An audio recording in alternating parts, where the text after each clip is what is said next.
6 bulan kemudian, wisudawati bernama Aprilia S. Ham dengan seragam toga juga polesan make up tipis menambah kesan cantik nan smart. Setelah selesai dengan prosesi wisuda, ia nampak berjalan cepat dengan ponsel yang terus menempel di telinganya. Lia sudah tidak sabar ingin bertemu orang-orang terkasih yang mendukungnya selama ini sampai di puncak perjuangannya mendapat gelar sarjana. Seketika senyumnya merekah kala menangkap dua mata coklat yang menatapnya di kejauhan. Lia melambaikan tangannya seraya berdesis mengucap satu nama itu. Dengan menggunakan high heels cukup tinggi, ia tidak ragu untuk berlari kecil menghampiri pria dengan rangkaian bunga di tangan kanannya. Hampir-hampir Lia memeluk Ray di antara keramaian karena bahagianya, namun tangan yang sudah merentang itu kembali ia tarik karena masih cukup malu. "Kenapa, Lia? Lanjutkan saja," ucap Ray menggoda. Lia mendehem karena ragu. Akhirnya, spontan Ray meraih tubuh Lia dan memeluknya. Lia memejam, tak sanggup menahan malunya. Beberapa detik, tubuh Lia berusaha melepaskan diri. "Huas, Lia. Orang-orang banyak yang memperhatikan kita, jangan menunjukkan kekompakan kita dengan berusaha melepaskan diri," bisik Ray pada Lia. "Kalau begitu, mari kita lepaskan pelukan kita bersamaan," balas Lia dengan berbisik juga. Mereka pun melepas pelukannya dengan saling melempar senyum. "Selamat ya, istriku. Akhirnya kamu dapat menyelesaikan studimu tepat waktu tanpa melepas tanggung jawabmu sebagai istri sekaligus ibu untuk Atar," ucap Ray sambil memberikan satu rangkaian bunga mawar warna-warni yang cantik. "Terima kasih, suamiku. Karena restu dan dukunganmu juga aku dapat menjalankan semuanya," balas Lia dengan senang hati menerimanya sambil tersenyum yang tak kalah indah dari rangkaian bunga itu. "Oh ya, Mas cuma sendiri?" tanya Lia. "Di luar ada Biyati dengan Atar, juga Mang Ujang," balas Ray seadanya.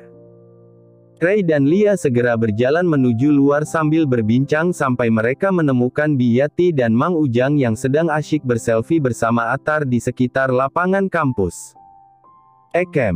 Ray mendehem memecah konsentrasi mereka yang sedang khusyuk berpose. Mas Ray, udah datang." "Hehi," ucap Mang Ujang sambil cengengesan seketika menyadari kedatangan Ray dan Lia. Tiba-tiba mata Mang Ujang membelalak seketika melihat Lia. "Ini Mbak Lia." "Wah, Mbak Lia cantik sekali," puji Mang Ujang. Lia hanya tersenyum sekenanya. Tapi Ray justru menyikut pinggang Mang Ujang. "Biasa aja, lihatnya," omel Ray pada Mang Ujang. "Hehi, maaf Mas Ray, abisan Mbak Lia emang cantik banget. Apalagi pakai toga begitu," balas Mang Ujang. Biyati juga cantik," ucap Ray lagi sambil menunjuk Biyati. "Lah iya, jelas," balas Mang Ujang spontan membuat Biyati tersipu. Seketika Mang Ujang menutup mulutnya. Semua tertawa ringan melihat tingkah Mang Ujang. "Oh ya Mas, Reina dan Al, apa mereka tidak jadi datang?" "Mereka bilang mereka akan datang," tanya Lia. "Enggak, sekitar 2 jam yang lalu Al beri kabar kalau Reina mulai kontraksi," jawab Ray seadanya. "Oh ya. Wah, Reina akan segera melahirkan. Bisa video call, Mas?" pinta Lia. Ray mengangkat sebelah alisnya. "Apa Al akan sempat mengangkat panggilan video?" "Mas coba ya," Ray mencoba menuruti permintaan istrinya yang aneh itu. Dan lebih anehnya, Al malah mengangkat panggilan videonya. "Wah, diangkat Mas," ucap Lia antusias. "Al, bagaimana? Apa Reina sudah dalam proses penanganan?" tanya Ray pada Al di balik video call. "Belum, masih tahap jalan-jalan," jawab Al yang terdengar ambigu. Seketika alis Ray beradu. Maksudnya dokter menyarankan untuk Reina berjalan-jalan agar merangsang pembukaan, pokoknya gitulah," jelas Al merasa kebingungan. "Sekarang Reinanya mana, Al?" tanya Lia ikut nimbrung. Al cukup terkesan melihat Lia yang berseragam toga. Wah, Mbak Lia, akhirnya jadi sarjana juga. Maaf ya kami nggak bisa datang, ucap Al. Lia mengangguk memaklumi. Nah, itu dia baru keluar dari kamar mandi, ucap Al lagi. Reina terlihat tergopoh-gopoh saat keluar kamar mandi sambil memegangi tongkat infus dan menahan sakit perutnya. Reina, teriak Lia dengan antusias. Reina hanya menyeringai bahagia bercampur rasa sakit di perutnya. Kak, Lia, selamat ya, ucapnya dengan susah payah. Makasih, Reina. Oh ya, Reina, kata dokter sudah pembukaan berapa? Tanya Lia.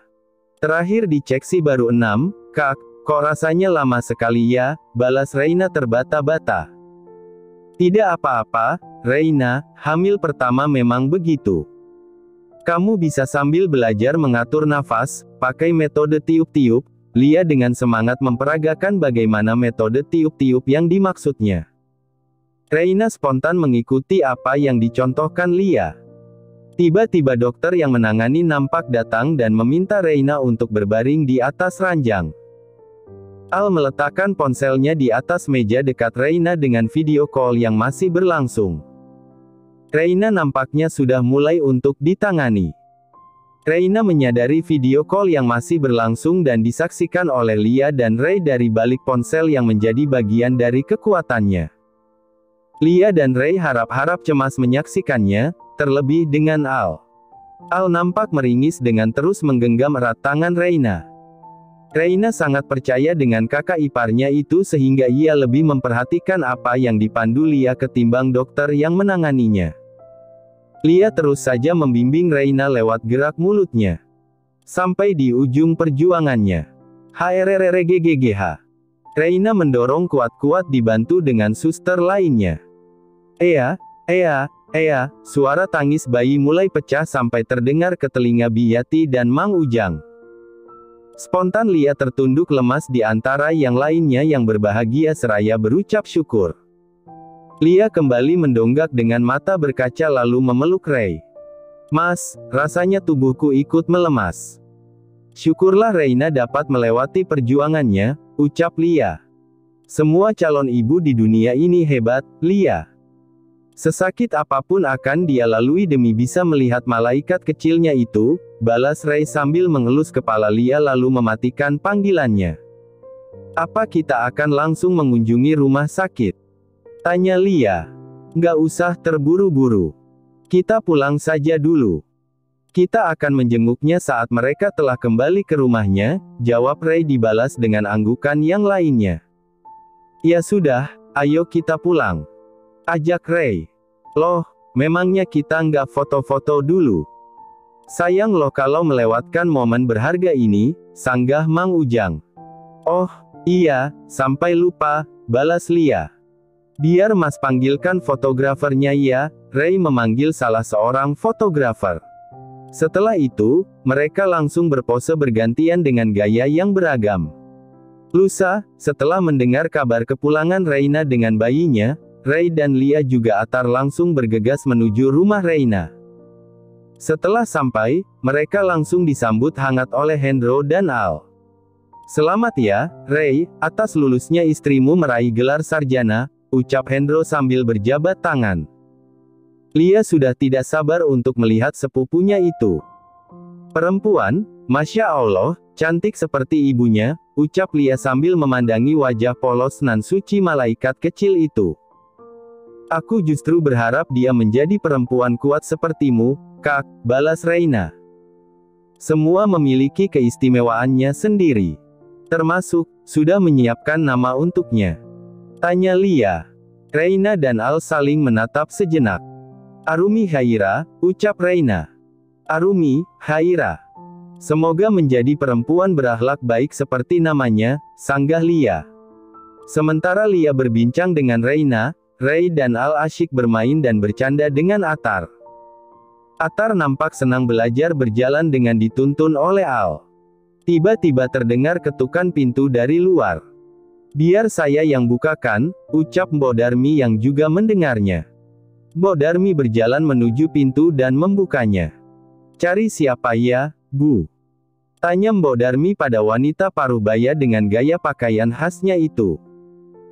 Saya mau ketemu Al dan istrinya, dengar-dengar istrinya sudah lahiran, jawab wanita itu. Oh, iya, emang kemarin Mbak Reina sudah lahiran. Maaf sebelumnya, dari ibu siapa? Tanya Mbok Darmi lagi. Dari Ibu Santi, balas Santi. Mbok Darmi manggut-manggut. Sebentar ya, Bu, jawabnya. Mbok Darmi meninggalkan Santi untuk meminta izin yang punya rumah. Siapa yang datang, Mbok? Tanya Al. Ibu Santi, balas Mbok Darmi yang kebetulan baru pertama kali bertemu dengan Santi. Mama, desis Al seorang diri. Mbok, biar saya saja yang samperin, lanjutnya dengan antusias beranjak dan bergegas. Al segera menuju pintu yang separuhnya telah terbuka. Al begitu senang mendapati Santi yang telah kembali setelah 6 bulan lamanya tanpa kabar. Ma, ayo silakan masuk. Seru Al sambil menyalami tangan Santi. Santi bersama Al melangkah masuk menemui Reina dan anaknya. Kedatangannya disambut hangat dengan yang lainnya. Cucu Mama, ucap Santi sambil terus memandangi wajah cantik nan mungil anak dari Al dan Reina. Boleh Mama gendong? Tanya Santi meminta izin. Silakan, Ma, balas Reina dengan senang hati. Santi menggendong cucu pertamanya itu dengan penuh kasih sayang. Nampak raut bahagia dan haru dari wajah wanita parubaya itu. Assalamualaikum, cantik, akhirnya kamu dapat hadir ke dunia ini. Nenek bahagia, sekali dapat menggendongmu, ucap Santi dengan lembut. Al, Mama bersyukur sekali bisa kembali berkumpul dengan kalian. Mama tidak bisa membayangkan jika Mama masih bersamanya, ucapnya lagi mengingat masa kelamnya. Al mengusap pundak Santi perlahan. Semua itu sudah berakhir, Ma, kini Mama bisa menentukan kebahagiaan Mama sendiri, sangga Al menenangkan. Santi hanya mengangguk dan tersenyum. Tiba-tiba Arumi yang masih dalam gendongannya menangis. Kap, sayang. Dia haus kayaknya, Ma, biar aku susuin dulu, ucap Reina. Oh, ya udah, nih susuin dulu biar anteng lagi, Santi memberikannya pada Reina. Reina segera menyusukan Arumi dengan ASI. Oh ya, Ma, Mbok Darmi sudah memasakkan makanan untuk kita. Sebentar lagi mungkin siap, nanti kita makan siang dulu, ucap Al. Wah, jadi nggak enak, baru datang sudah dapat jatah makan siang aja, balas Santi sambil tersenyum simpul. Belum lama, Mbok Darmi datang menghampiri. Mas Al, makanannya sudah siap, ucap Mbok Darmi. Oh, iya, Mbok. Makasih, balas Al. Al mengajak yang lainnya untuk bergabung di meja makan. Telah tersaji beberapa lauk seperti opor ayam, pepes tahu, tempe goreng, semur jengkol, sayur asem, sambal beserta lalapannya. Semua ikut duduk bersama termasuk Mbok Darmi, terkecuali Reina yang masih sibuk mengasihi Arumi. Mereka semua bersantap siang dengan semangat sambil berbincang hangat. Tidak terasa, hampir setengah jam mereka menghabiskan waktu hanya untuk makan siang. Setelahnya, semua bersantai sesuka hati, seperti pasangan Ray dan Lia yang mengajak Atar belajar jalan di halaman rumah. Sedangkan Al menemui Reina memastikan jika Reina akan membutuhkan bantuannya. Sedangkan Santi, ia berjalan menuju teras samping rumah menikmati semilir angin ramah yang masuk ke celah bangunan. Santi, panggil Hendro. Santi tertegun menyadari seseorang telah memanggil namanya dari belakang tubuhnya. Namun, ia tetap dalam posisinya menikmati angin. Meski tidak menjawab, Hendro yakin jika Santi mendengarnya. Ia melangkah lebih dekat sampai berada di samping tubuh Santi. Santi tetap saja tidak menoleh, entah apa yang sedang dipikirkannya. 5 tahun setelah kita bercerai, rasanya lama sekali. Tapi, kamu belum berubah. Tetap saja secantik dulu, puji Hendro. Rupanya pujiannya telah berhasil membuat Santi sedikit merubah posisi tubuhnya atau setidaknya raut wajahnya yang sebelumnya datar menjadi tersipu diam-diam. Kamu juga belum berubah, masih saja pintar gombal seperti dulu, balas Santi tersipu. Lagi pula, aku ini sudah hampir menginjak kepala 5, di mana sisi cantiknya? Lanjutnya. Haha, baiklah, mungkin gombalan tidak akan terdengar manis bagi pasangan yang sudah berkepala 5, balas Hendro dengan tertawa ringan. Santi hanya tersenyum simpul. Oh ya, ngomong-ngomong, sekarang kamu tinggal di mana? Tanya Hendro. Aku membeli rumah baru yang berukuran jauh lebih kecil dari sebelumnya. Syukurlah dari hasil pembagian harta gono gini masih cukup untuk kubelikan rumah. Ya, walaupun kecil, setidaknya lebih menenangkan dari sebelumnya, jelas Santi. Lalu, apa rencanamu untuk dapat menyambung hidup? Tanya Hendro lagi. Aku, sementara ini berencana untuk menjadi asisten rumah tangga di rumahnya Bu Lurah. Aku sudah sempat bicara sebelumnya, jawab Santi seadanya. Hendro membuang nafas bersama rasa empatinya. Mengapa kamu harus memaksakan diri untuk bekerja? Biar aku saja, ucap Hendro. Seketika Santi menoleh dengan heran. Itu pun jika kamu izinkan, lanjut Hendro. Aku tidak mengerti maksud dari perkataanmu, balas Santi. Bukankah akan lebih baik jika kamu ada yang menafkahi? Santi terpaku, pikirannya mulai tertuju pada satu hal. Aku ingin kita menikah lagi, ucap Hendro lagi. Kedua mata Santi membelalak, ia merasa sangat bahagia mendengar pernyataan Hendro. Rasanya seperti gadis yang baru dilamar oleh seorang kekasihnya. Jika itu yang terbaik, kenapa tidak, balas Santi sedikit gugup. Seketika Hendro dapat tersenyum lebar. Jika saja tubuhnya masih sekuat dulu, mungkin dia akan meloncat kegirangan mengetahui lamarannya diterima. Kita harus segera memberitahu kabar baik ini pada mereka, ucap Hendro. Iya, itu lebih baik, balas Santi. Saat Santi dan Hendro berbalik badan akan memberitahu semuanya, ternyata tanpa diduga sudah berdiri Ray dan Al yang mendengar perbincangan mereka. Hendro dan Santi keduanya terpaku. Semua sibuk dengan aktivitasnya, tapi di sini kalian malah asyik berpacaran, ucap Al menggoda dengan wajah seolah marah. Dan satu hal lagi, jangan mencoba untuk bersatu kembali tanpa mendapat restu dari kami, sanggah Ray dengan tidak kalah serius. Kedua alis Hendro beradu. Jadi, apa kalian merestui sepasang kekasih ini untuk dapat berdiri di pelaminan? Ucap Hendro menunjuk dirinya sendiri dan Santi. Ray dan Al tampak diam berpikir sejenak. Tidak ada alasan untuk aku merestuinya, ucap Al. Kecuali kalian saling mencintai, lanjutnya. Hendro dan Santi saling tersenyum hangat. Saya terima nikahnya Santi Jelita binti Jalaluddin dengan mas kawin tersebut dibayar tunai. Bagaimana, saksi? Tanya penghulu pada dua saksi yang membersamainya. Kedua saksi itu mengangguk. Sah. Seru keduanya. Alhamdulillah. Semua mengucap syukur disusul dengan lantunan doa-doa yang melengkapi suasana sakral pernikahan sederhana antara sepasang kekasih yang kembali bersatu atas izin Allah. Keluarga Hendro nampak sangat bahagia. Selain telah hadir malaikat kecil di antara mereka, keluarganya pun kembali utuh dengan bersatunya kembali Hendro dan Santi. Mereka mengabadikannya dengan berfoto bersama dengan gembira. Sekali atau dua kali saja Ray dan Lia ikut bergabung berfoto, selebihnya mereka terus memandangi kebahagiaan keluarga itu. Di tengah fokusnya Lia memperhatikan mereka, Ray memberikan dua selembaran yang dapat mengalihkan pandangan Lia.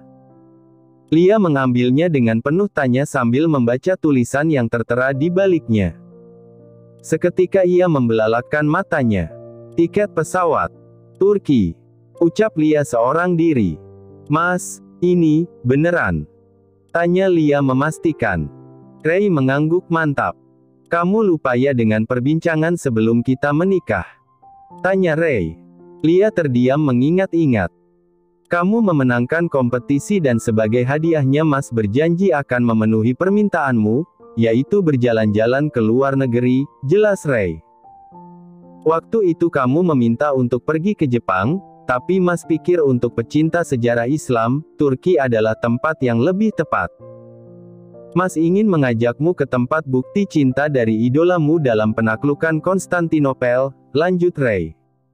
Hagia Sophia, ucap Lia seketika dengan membelalak. Ray kembali mengangguk mantap. Lia begitu merasa senang bukan main. Dia terus saja memeluk tiket itu dengan tertawa sambil menitihkan air mata.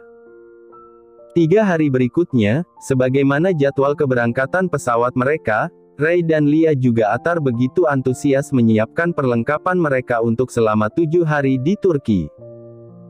Entah apa saja yang akan mereka lakukan selama di sana, yang jelas tidak mungkin tidak jika mereka melewatkan romantisme mereka.